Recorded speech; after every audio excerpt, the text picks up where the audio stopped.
تو انسانوں کی طرح بول ہی پڑا تو ذرا یہ بھی بتا دے یہ انسان کون سا ایسا گناہ کرتا تھا کہ ابھی اس کی نماز جنازہ بھی نہ پڑھی گئی، ابھی اس کو قبر میں اتارا بھی نہیں گیا، اس سے پہلے ہی اس پر اللہ کا عذاب نازل کر دیا گیا، اس کے کون سے گناہ تھے؟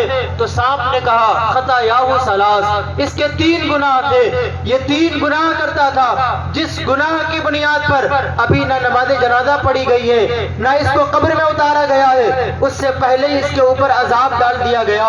کہا وہ ذرا گناہ تو بتاؤ کون سے گناہ تھے؟ تو سانپ نے کہا اس کا پہلا جرم یہ تھا، یہ اتنا بدبخت انسان تھا، چوراہے پر بیٹھ کر وقت تو گزارتا تھا، یہ دوستوں کے ساتھ بیٹھ کر وقت تو گزارتا تھا، یہ بازاروں میں جا کے اپنا وقت تو خراب کرتا تھا، لیکن جب مسجد سے اذان کی آواز ہوتی تھی، مسجد سے اذان کی آواز آتی تھی، یہ اذان کی آواز کو سنتا تھا لیکن اذان کی آواز کو سن کر مسجد میں نماز پڑھنے کے لیے نہیں جاتا تھا۔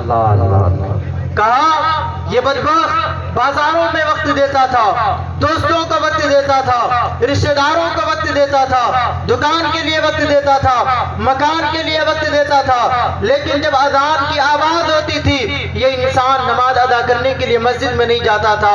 میں اور آپ بھی غور کریں کہ ہم بھی تو اذان کی آواز سنتے ہیں، اذان کی آواز سننے کے بعد کیا ہم اپنے دکانوں کے شٹر ڈاؤن کر دیتے ہیں؟ کیا ہم اپنے آپ کو تیار کر لیتے ہیں مسجد میں جا کر اللہ تبارک و تعالیٰ کی عبادت کے لیے؟ اگر نہیں کرتے تو اس واقعے سے عبرت حاصل کیجئے اور نمازوں کی پابندی کی کوشش کیجئے۔ کہا اس کا دوسرا جرم کیا ہے؟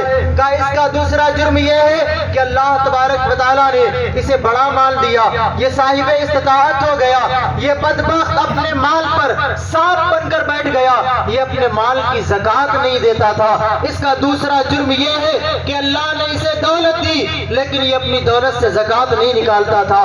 کہا اس کا تیسرا جرم کیا ہے؟